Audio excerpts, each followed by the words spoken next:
سيد الأنبياء والمرسلين أما بعد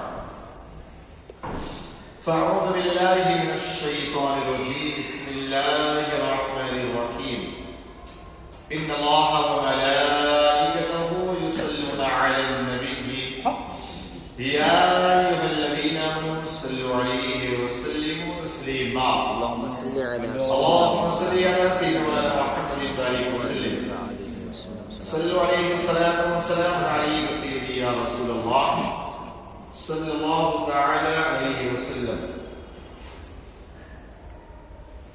بسم الله الرحمن الرحيم يا بني أقم الصلاة وأمر بالمعروف ونهى عن المنكر واصبر على ما أصابك إن ذلك من عزم الأمور اے میرے بیٹے نماز برپا رکھ اور ابھی بات کا حکم اچھی بات کا حکم دے اور بری بات سے منع کر اور جو افتادہ اس پر پڑے اس پر صبر کر بے شک ہمت والوں کا کام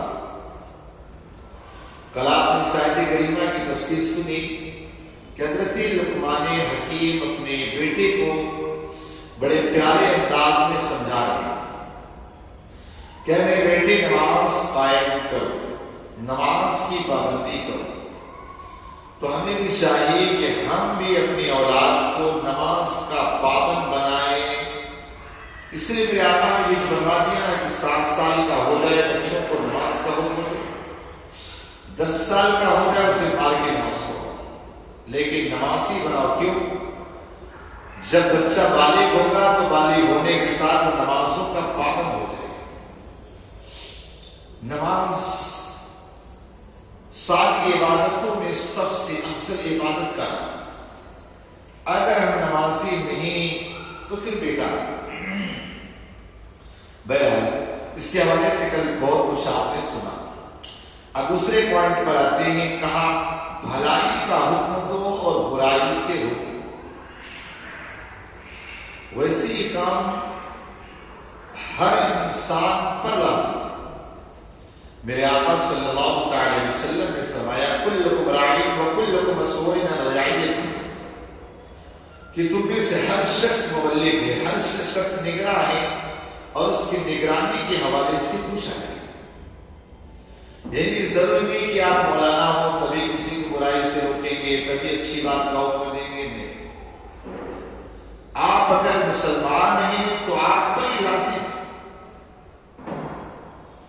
ضروری نہیں کہ آپ مدرسے میں پڑھیں مبلغ کا کورس کریں فلاں کریں کچھ نہیں آپ کو جو معلوم ہے یہ غلط ہے اس سے آپ کو روکنا ہے اور اچھی بات کا حکم دینا ہے لیکن آج اس دور کے اندر ہم زندگی گزار رہے ہیں اس دور کے اندر نیکی کا حکم دینا بڑا آسان ہے برائی سے روکنا بڑا مشکل ہو اور ویسے بھی آج لوگ نیکی کا حکم تو دے دیتے ہیں لیکن برائیوں سے نہیں روک پاتے برائیوں سے نہیں روک پاتے اگر آپ کسی بولے بھائی نماز پڑھو ٹھیک ہے کوئی بات لیکن اگر آپ کسی برائی سے اس کو منع کرو نا تو چلتا کہ آپ گھر والوں کو کتنا بڑا نہیں تو اس دور کے اندر برائی سے روکنا بھی بڑا مشکل ویسے بھی آپ دیکھیں آج بہت ساری برائیاں ایسی ہیں کہ ہم جن کو برائی سمجھتے ہی نہیں جیسے آپ دیکھیں اس لیے کہ آپ اس حالات اور معاملات سے گزر رہے ہیں موبائل ہے اس میں نہ جانے کیا کیا چیزیں آ جاتی ہیں انسان کلک کرتے کرتے کہاں چلا گیا اتنا ٹائم ہو گیا تو اس میں بہت ساری چیزیں سامنے آ رہی اچھا یہ ایسا دیکھ رہے ہیں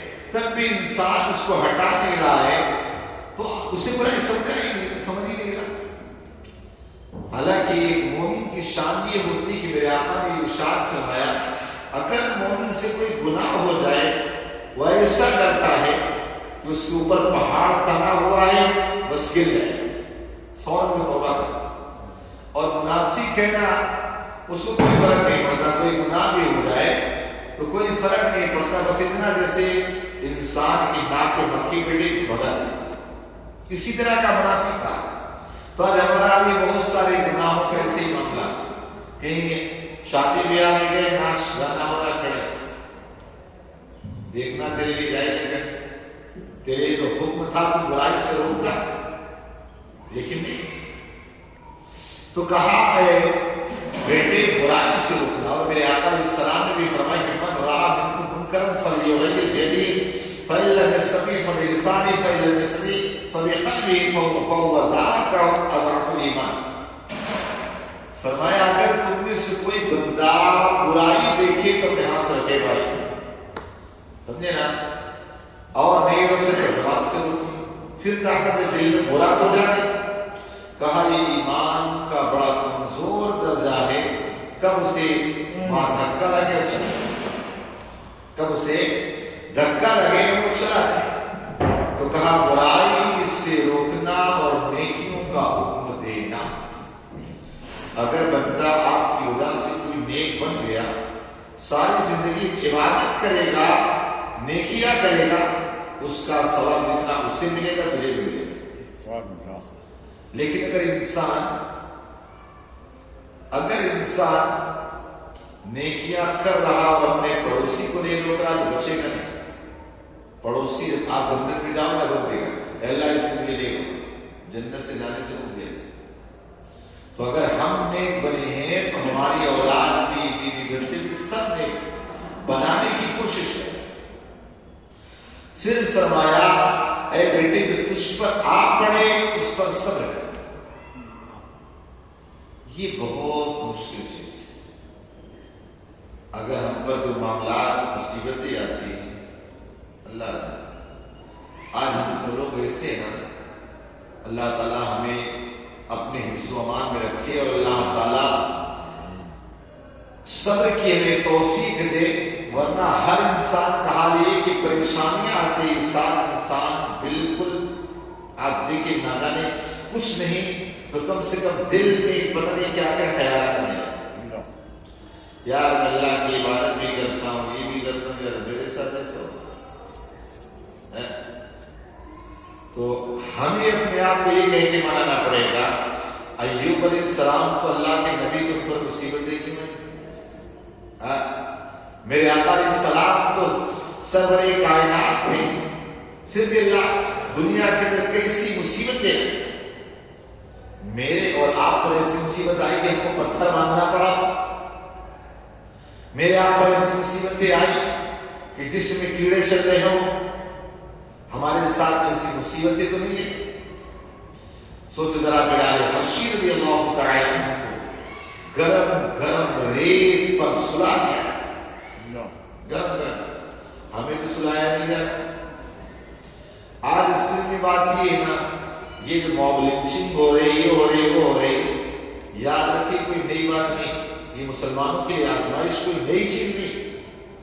حضرت غریب نواز رضی اللہ تعالیٰ جس سلسلے کے آپ بانی ہیں, جس سلسلے کے مبانی ہیں, سلسلے چشتیہ.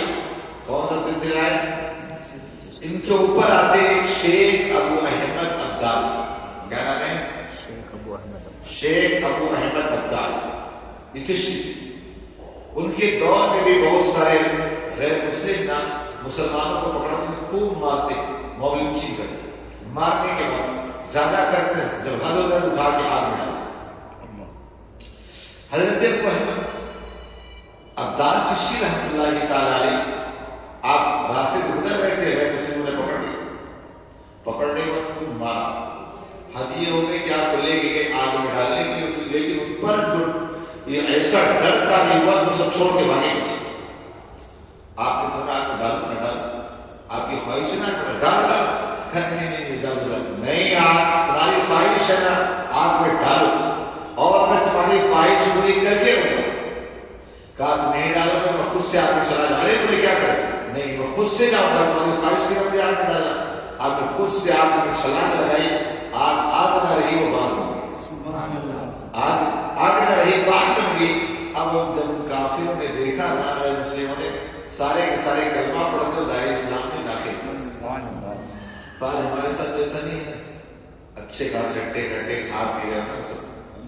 اب ابھی آزمائشوں کا دور تھوڑا تھوڑا شروع ہو رہا ہے, آزمائشوں کا دور شروع ہو رہا ہے بہت ساری جگہوں پر. تو کوئی یہ نہ سوچے کہ ہم بچ جائیں گے. مومن کے لیے نے کہا کہ دنیا کا کھانا ہے, جیل میں ایسے رہو گے, پھر بھی اللہ کا شکر ہے, کھا رہے پی رہے سب چیزیں ہو رہی, لیکن ہمیں ڈرنے کی ضرورت نہیں، ہم صرف اپنے اعمال سے ہی کر لیں بس صحیح۔ آج ہمارے اعمال صحیح ہیں، اپنے آپ سے شروع کریں۔ اس دل کے اندر نہ جانے کتنا حسد، کینہ، بغض، چغلی، غیبت، پلاٹ، دماغ کا سفر۔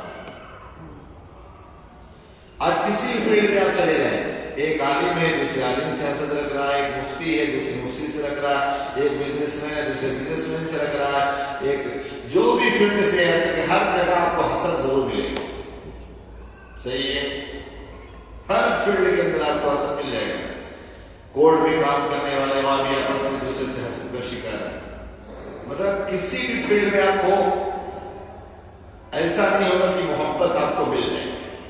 بہرحال یہ مصیبت، یہ دنیا مصیبتوں کا گھر ہے، دنیا مصیبتوں کا گھر ہے۔ تو حضرت لقمان حکیم نے کہا بیٹا یہ جو آئے تو اس پر صبر کر۔ کہا صبر کرنے والا یہ بہت ہمت کا کام ہے جو صبر کرے۔ اچھا مجھے بتائیں دنیا یہ کائنات میں سب سے زیادہ صبر کرنے والا کون؟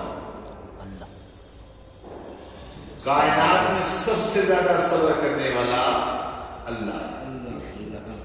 اللہ سے زیادہ کوئی صبر کرنے والا نہیں ہے۔ آپ تو کہتے ہیں نا بہت صبر کر لیا، ارے صبر ہوتا تو زبان پہ نہیں۔ تو کائنات میں سب سے زیادہ صبر کرنے والا خدا نہیں ہے۔ اچھا آپ مجھے بتائیں آپ کے پاس پاور ہو طاقت ہو اور میں اگر آپ کو کچھ بولے تو آپ چھوڑو گے کیا؟ مولانا میرے کو سب دیا آپ کا پاور بھی ہے، آپ دیکھو جو ہوگا کل۔ تو اللہ کے پاس سب کچھ پاور ہے کہ نہیں؟ سارے پاور کا مالک ہے، لیکن پھر بھی کوئی یار اللہ کو ایسا نہیں کرنا چاہیے، یار اللہ نے ایسا کر دیا بولتے ہیں نا، پھر بھی اللہ تعالیٰ نے صبر۔ حضور فرماتے ہیں سب سے زیادہ صبر کرنے والا خدا ہے اور اس کے بعد سب سے زیادہ صبر کرنے والا میں۔ خدا کے بعد صبر کرنے والے حضور۔ اگر ہمیں آج کوئی برا بھلا کہے کس کو برداشت ہو؟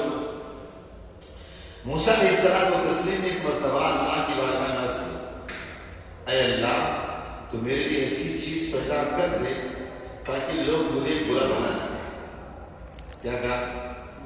اے اللہ تو میرے لیے ایسی چیز کو پیدا کر دے کہ مجھے لوگ برا بھلا نہ کہیں۔ اللہ نے فرمایا موسیٰ جو چیز میں نے اپنے لیے نہیں بنائی تیرے لیے کیسے بنائی؟ لوگ اللہ کو برا بھلا کہتے ہیں کہ نہیں؟ پھر تو کہا ہے موسیٰ جو چیز میں نے اپنے لیے نہیں بنائی تیرے لیے کیسے بنا؟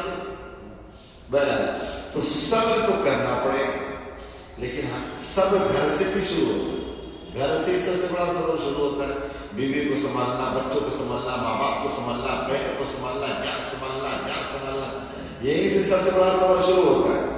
تو پھر دیکھ لے ذرا جب میں کتابیں پڑھتا ہوں کہ اللہ مطلب رشتہ داروں کی سب کے حقوق کتنے خطرناک ہیں۔ اللہ تعالیٰ کا اگر کوئی بندہ گناہ کرے تو اللہ معاف کر دیتا اس کے دل میں کرم پر، لیکن اگر بندہ رشتہ داروں کا حقوق عزیز و اقارب ہے یہ اللہ معاف نہیں کرے۔ تو بہرحال آج کا درس یہ ہے کہ ہمیں بھی اپنے بیٹے کو نمازی بنانا چاہیے۔ آج کا درس یہ ہے کہ ہم بھی بلائی کا حکم دے، برائی سے روکیں۔ آج کا درس یہ کہ دنیا یہ مصیبتوں کا گھر ہے، تو مصیبت آ جائے اس پر ہمیں صبر کرنا پڑے گا۔ اگر صبر کرے تو ظاہر سی بات ہے بہت بڑا کام۔ اللہ پاک کے حسن زدہ ملکی توفیق